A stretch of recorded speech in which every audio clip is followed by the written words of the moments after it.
what I'm looking forward to right now in life is all the exciting things that are happening around me every day. Being able to share with you who I am. Trust me, I understand. And when I met Whitney, I wasn't even like that when I met Whitney. And Whitney is my. Everybody knows how I feel about Whitney. She's my all-time favorite female vocalist in the world. Mm-hmm. That's just me. I love Whitney. Oh my God. Oh my God. My meeting Whitney was. I enjoyed meeting her in that capacity because she was in the company of people she trusted. So because of that, she was herself. You know what I mean? Yeah. And so when I walked up, it was true because it was like her back was like turned. So when I walked up, I was walking up to her back. I didn't see her sitting there. Right. I didn't know who was sitting there. Okay. So by the time I got up to, and everybody saw me before, and she never turned around. But, you know, it was my girlfriend. Shout out to Charlotte Gibson and Cindy Mizell. And they jumped up and they're like, Monet. We were in Australia. Monet. Did you know it was her when you was walking? Oh, you didn't know it was her? Wow. She was sitting down. Okay. You know, and I couldn't see her face. It was just her back. So I didn't, you know, and when they jumped up and was running towards me, of course, I was like, ah. So when I walked up and got right to where she was sitting, she just stopped and she went like this. Looked up to me. She looked at me. She said, "Oh," and she says, "Well, you Monet." And they was like, "Well, this is Monet." And she says, "Well, hey, let me get up and get a hug too. The way they acting a fool about your hair." And I just looked at her and I said, "Hey, girl," and she gave me a big old hug. And we hung out till like 7 a.m. Are you serious? I kid you not. Wow. And it was the absolute best moment. Like I got to really hang out with her as her true self. And it was dope. So, you know, I thank God for those scenarios and those blessings. And again, I mean, it's one of the things, you're just naming up all these people you play with. I mean, and these are people you grew up probably listening to and everything. And now to actually work with them, it has to feel like being an amazing feeling, right? Yeah. Oh, absolutely. Man. Absolutely.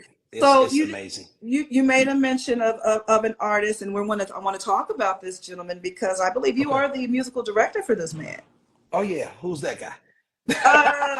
His initials are BC. Oh yeah, Brian Culbertson. Brian Culbertson. You are the musical director for Brian Culbertson. How long have you been doing that?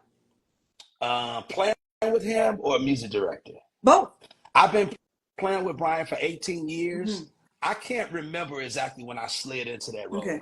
It might have been 9-10 years ago or something like that. I can't remember the exact time, but I've been with him for 18 years and we've been rocking. We've been rocking for a long time. So yeah, that's my brother, definitely from another mom.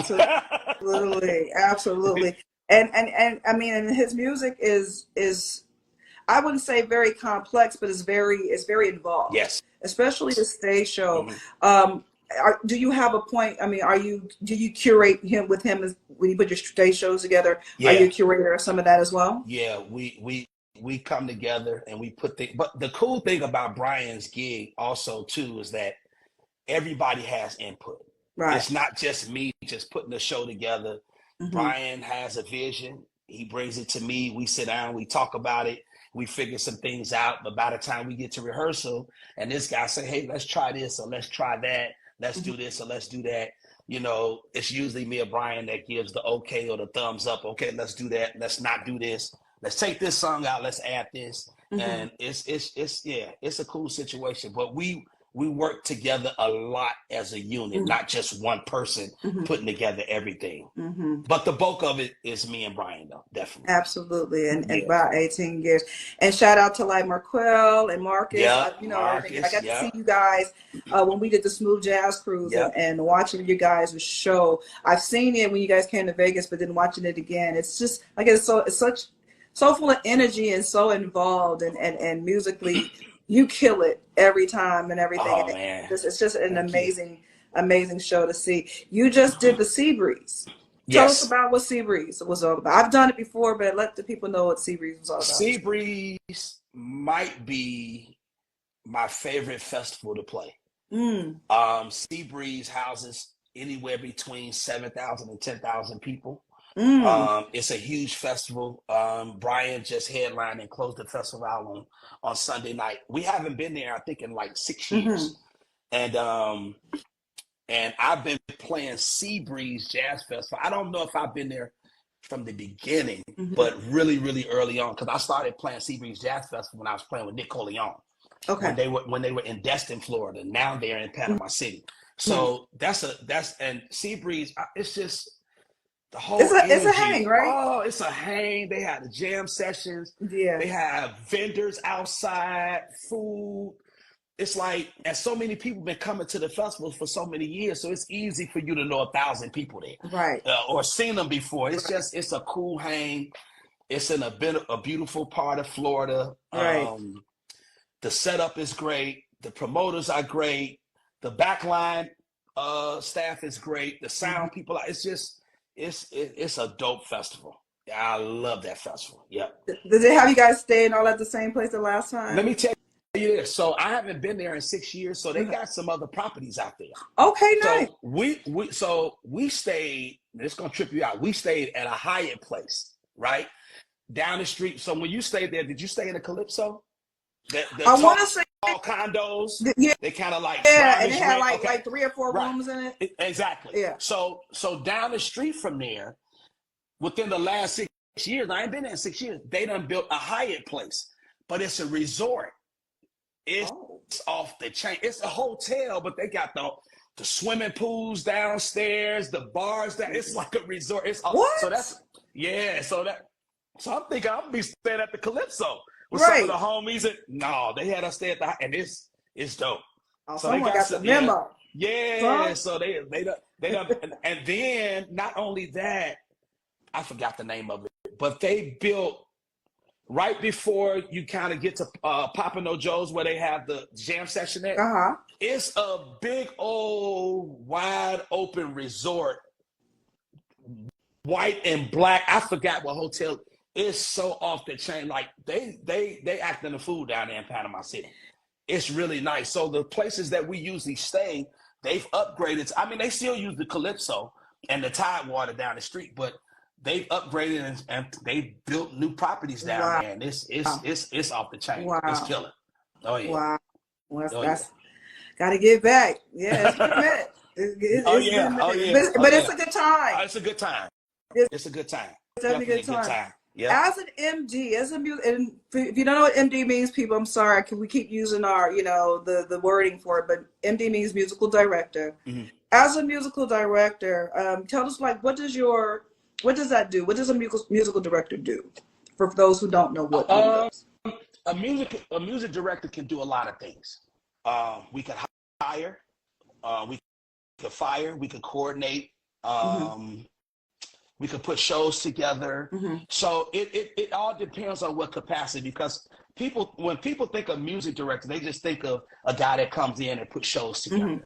My position with Brian is probably a little different. I handle pretty much everything with the band. I help put set lists together, what time lobby call is going to be, how long the sound checks are going to last. Like, I'm usually also, even though we have a tour manager, I'm the one that tells the tour manager what time to get Brian to the stage. Right. Because if we have a sound check from, like, let's just say sometimes our sound checks are long. So say we have a sound check from 2 to 4. Like, they'll have on our itinerary in Master Tour, Brian showing up at 2 o'clock. No.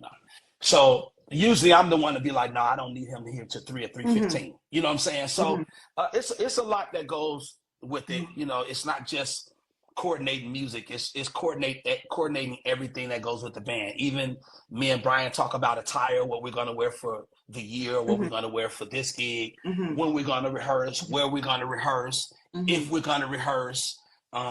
It's a lot that goes into it. So it's not just putting a show together. At least in my position. Yeah. Pretty involved. And I don't want to stop it there with just you being MD with Brian, but you also have your own band, Kendre. Yes. Kendre, let's tell us about Kendre. Kendre Music is a local band in the city of Chicago, and we pretty much play locally. We've done some out of town stuff, but we play locally. We play in clubs. We do private events. We do some of the bigger spots downtown. Actually, my band has 2 gigs this weekend, but I won't be there because I'll be in Atlanta with Will Downey. So, yeah, it's a local band. We do a lot of top 40 stuff, party music, just a little bit of everything.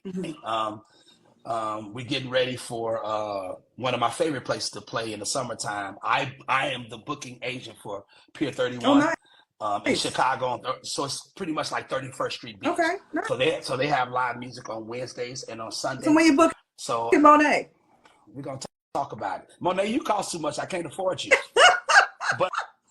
but you know what though? But I'm gonna tell you what's crazy. And we'll talk about this. If you do, I don't know. Are you doing Will in Chicago? If you was doing Will in Chicago, I had you stay the extra day and have you come down. The only reason I'm not is my dad's birthday.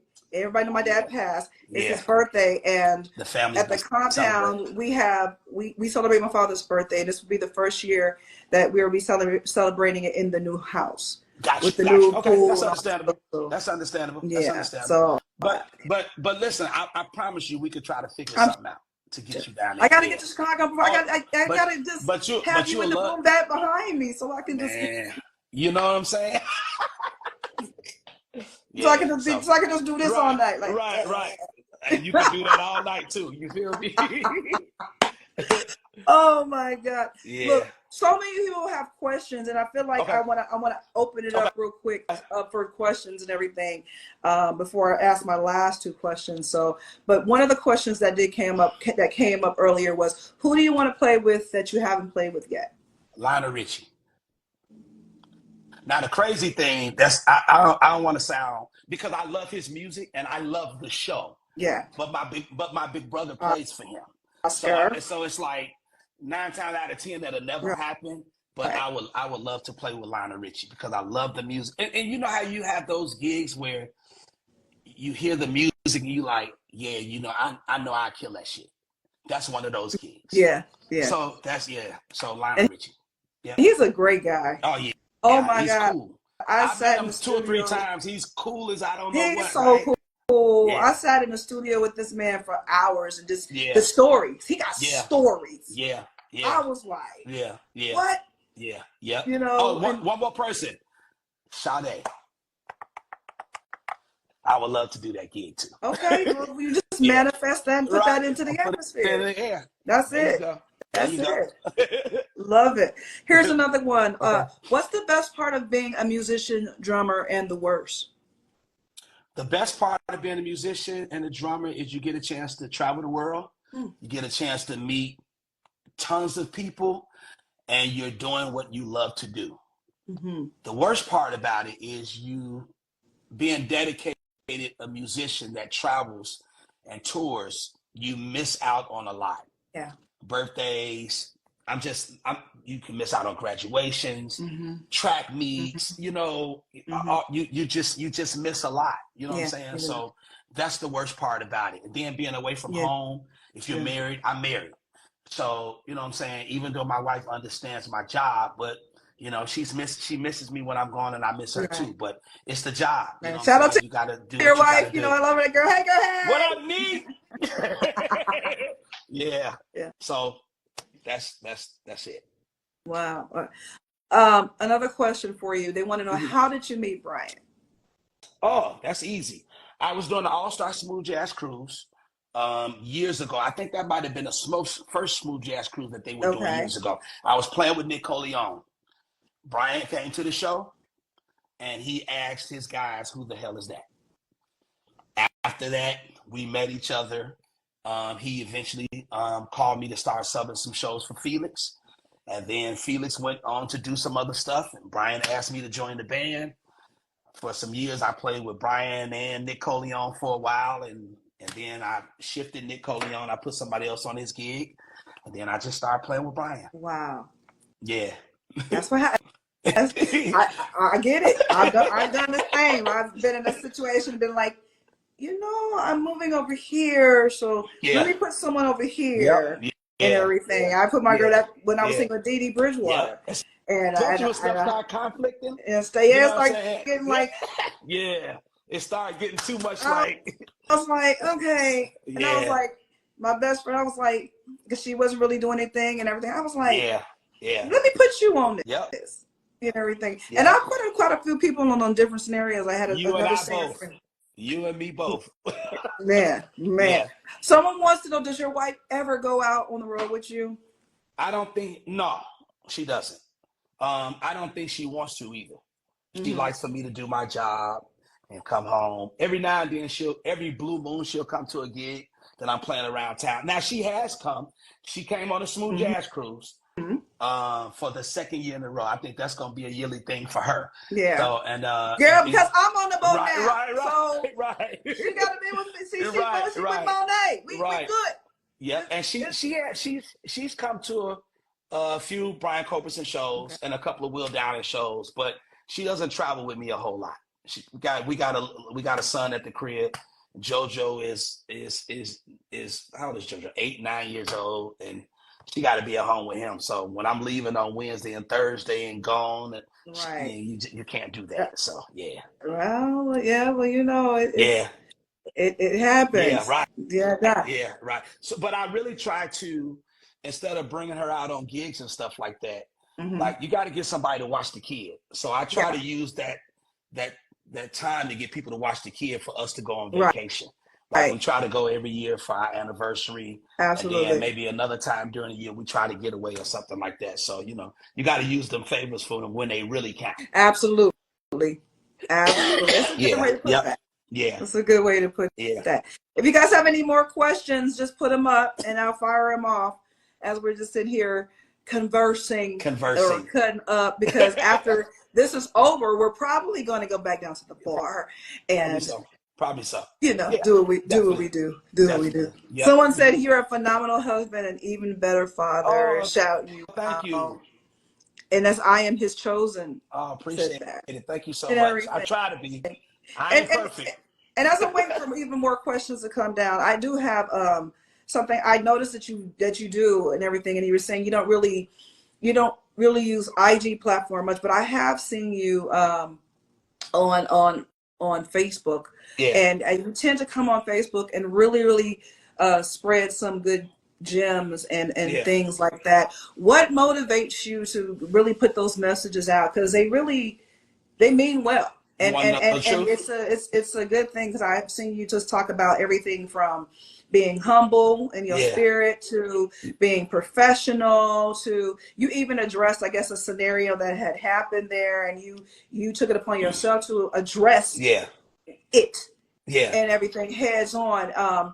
What inspires you to be that person? And thank you for being that person, but to really put that out.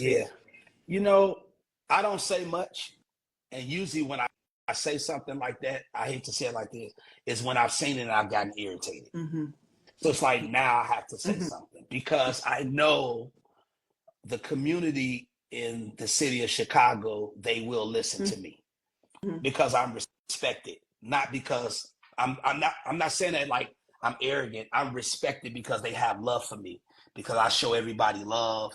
And so there's a certain respect that people have, that they'll listen to me. I don't come off the wrong way. And when I'm saying stuff, even though sometimes it can be tough love, it can be harsh, they know I'm saying it out of love. So when I see something over and over again and I need to really address it, then I try to find the time to go on social media and just on that little global platform and just try to spit out some wisdom and hoping and praying that somebody grasps that and learns something from it, and so they can better themselves as a person and as a musician. Absolutely.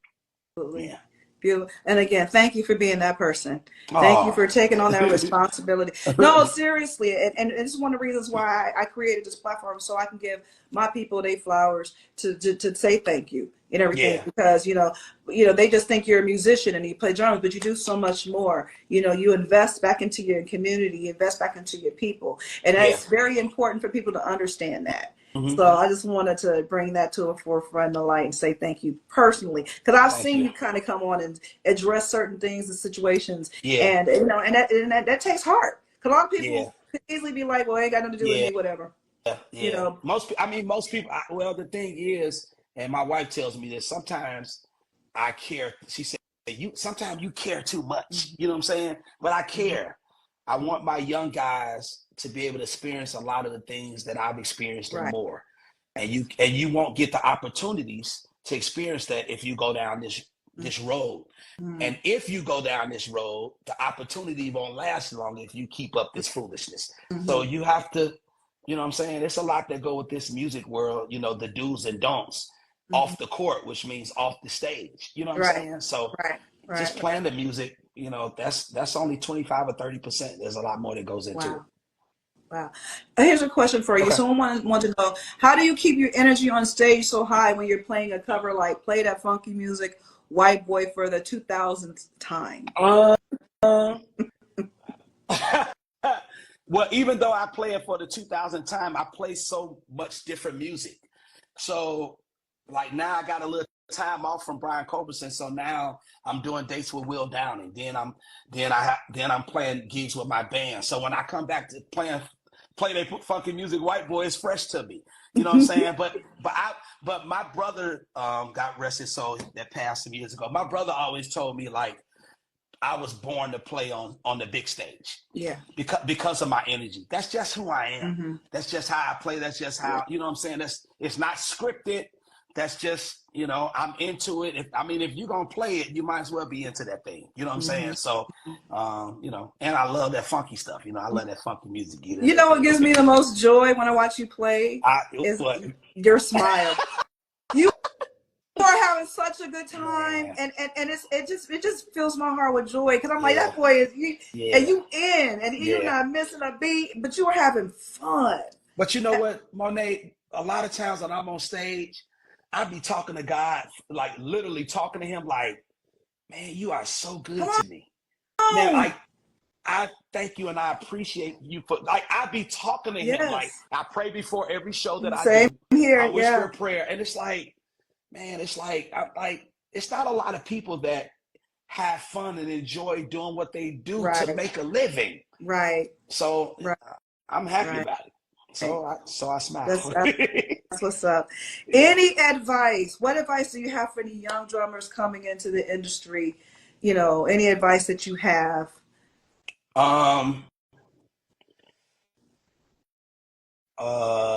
Okay. Let me say this. I'm gonna quote something that Boz Scaggs told me that I try to spread around. Artists are not interested in how good you think they are. Well, artists are not interested in how good you think you are.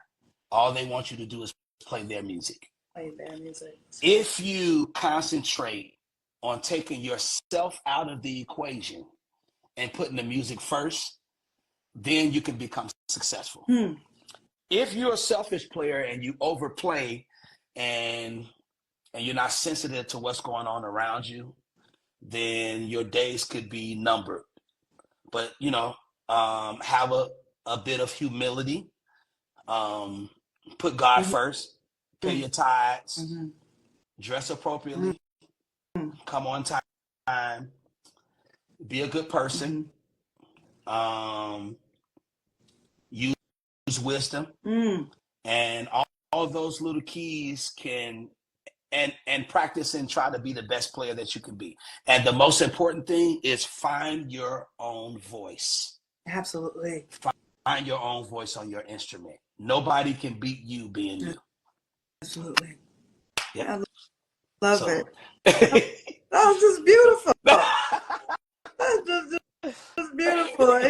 Again, you're so poignant in speech. Wow. You're very poignant, and again, I wanted people to see the side of you, and I think you know me. You know, and again, it's important because again, we're more than just what you think we are, people.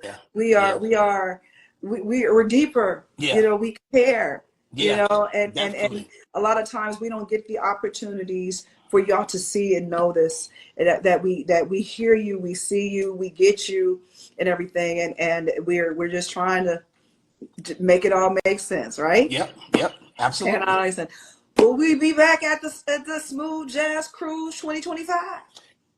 Yes, we will. Are you gonna be my band, or do I have to stay with the red band? I don't know. I have no idea, but I'm gonna tell you. But let me tell you some news that I just found out. West not gonna be on the boat this year. Oh, West, man. Yeah, so I don't know who's taking his place yet, but yeah, he's not going to be on the boat. But we haven't gotten our. I don't even think we got. Did you get your? I didn't get a contract yet. I don't think I did. None of us got it. None of us got. So I know they're gonna mix it up. Yeah. But I hope I get a chance. But you know what you do? Text Eric Marienthal and tell him, because he can make that happen. Well, now that I've proven myself. Absolutely. Now that I've proven myself, and I think I have favor. Well, I'm gonna tell you this. I'm gonna tell you this too. Nothing against my Chicago boys and Omari. I love them. Which band? What band is that? The Red band? Red. I think I'm in Omari the blue and Jerry. band. I think I'm in the blue band. Yeah, you were blue. But if I play with you this year, our band, you already know what it is. You already know what it's gonna be. Come on! That'd be great if we could work together on the cruise. Oh my God! Yeah, that would be great. I'm so looking forward to it. Yes, and yes. The fact that they have made me a reoccurring principal. Yes. When I got that it just is like you said. I just said, Lord, thank you, because that was my purpose. Come on here. And prove myself being who I am, and I think I did it. And let me say this. You killed that joint. You did an amazing job. Let me tell you something. I ain't knocking nobody. Your show is one of the few shows that I came to on that boat. Thank you.